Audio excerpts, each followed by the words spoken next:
Good evening, everyone. I'm going to put a timer here of 6 minutes. So just want to make sure we have a hard deadline for 9 o'clock for the room. Um, but we'll go 10 minutes over. I just want to make sure that Dr. Padma and Dr. Huo, who have presentations from China and India, have enough time to present. I'll try to make it really fast. So you guys have heard this term empty glass multiple times during this session today. Uh, no disclosures. I'm going to summarize the study, look at the sub-analyses, but most importantly, the next definitive steps for empty glass 2.0 that we have planned. This is the paper. This is the author list. As you can see, this is representative of stroke leaders from 6 continents. And the Global Executive Committee is really large. For people who are not aware of how mission thrombectomy is structured, there are 100 plus regional committees in 100 plus countries. When this study was conducted, there were 75. And each regional committee is consisted of stroke and neurointerventional stroke and or neurointerventional co-chairs and multiple different stakeholders.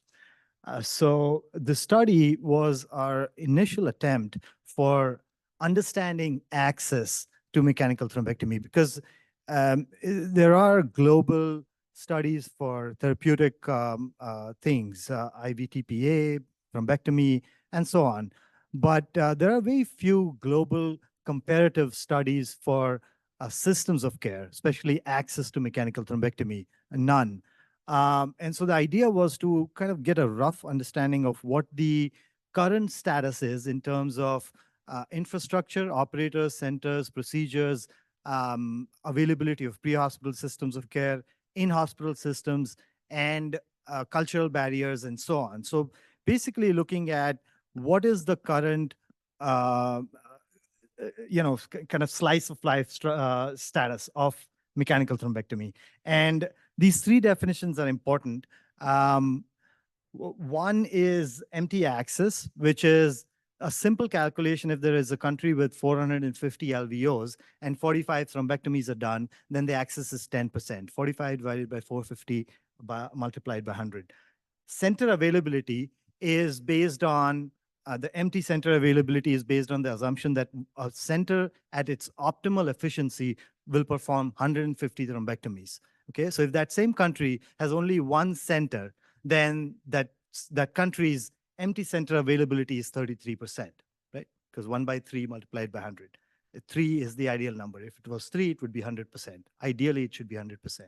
So the current empty operator availability is based on the assumption that each operator at its optimal efficiency would be doing 50 thrombectomies. And if that same country has 3 operators, then the empty operator availability is 33%. Right? So this is important to understand. These are the countries, all 6 continents, and equally represented in different grades, classes, income class of the country by World Bank. This is the result. 2.79 is the median empty access. The ideal should be 100%, right? So if there are 450 LVOs that are thrombectomy eligible, there should be 450 thrombectomies. 2.79 is the number. 16.9 and 21.4. So basically, these are 2 numbers that need to be 100% as well, center and operator availability. This is the map with the orange representing less than 10% access. So most of the world is orange. On multivariate analysis, the income class of the country, the operator and center availability, and the EMS education on LVO stroke. These were the significant factors that affected empty access. Empty access as the outcome variable in this study. 2 countries met the empty center and empty operator availability. Rest of the countries did not meet it. There are 10 countries. The top 10 countries in empty access are high-income countries. There were 18 out of 61 responding countries that had less than 1% access. 7 countries had 0% access. This is the current state. This is important. The economic efficiency is what we looked at. So when we look at this group of countries, which is in the middle, not the highest access, not the lowest access, there's a mix. You can see orange, green, and blue. So high income, upper middle income, low income are mixed there, which means that there are some countries which, despite being low GDP per capita, are performing better in terms of mechanical thrombectomy access. And that's that's the next step of trying to understand what is the difference between those countries in terms of resource utilization and resource distribution to have better MT access despite having low GDP. So we defined economic efficiency as MT access of the country divided by GDP per capita. Okay, and when we look at the MT access against the economic efficiency, the right corner are the economically efficient countries. And so right now is the process of understanding what these countries are doing specifically. For example, Turkey and Mexico, same GDP per capita, but look at the MT axis, 18.9 versus 0.7%.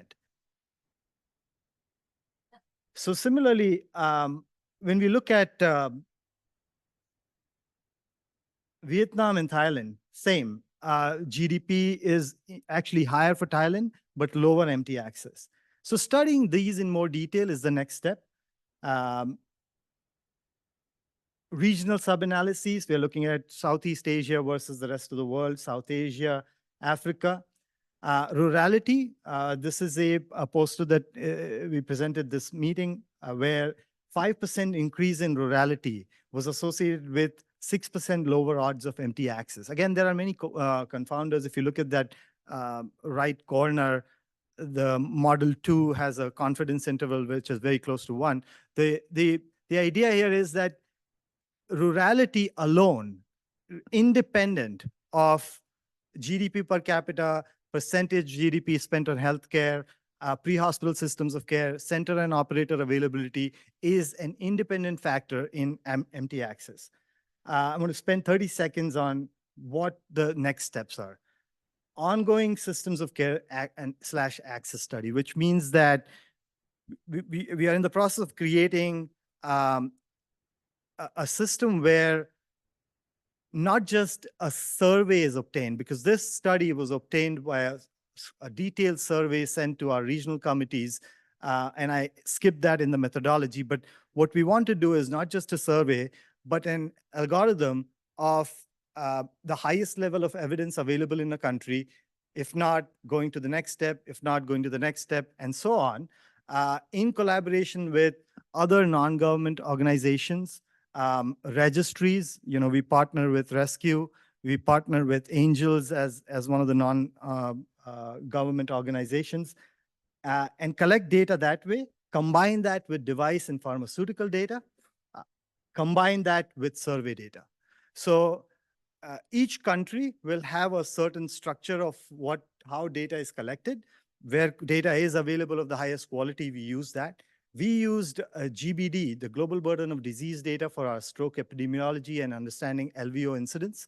But there is possibility of availability, and there is available data epidemiologically in certain countries, which is what we can use directly instead of extrapolating from GBD. So that's the next step. And then to integrate MT access score that Dr. Ortega presented. So basically ask questions that then fill into the MT access score that can be currently implemented to measure the success of the implementation projects that we are working on. Thank you. I added this, Dilip had mentioned about the geomapping, but I'm going to skip that.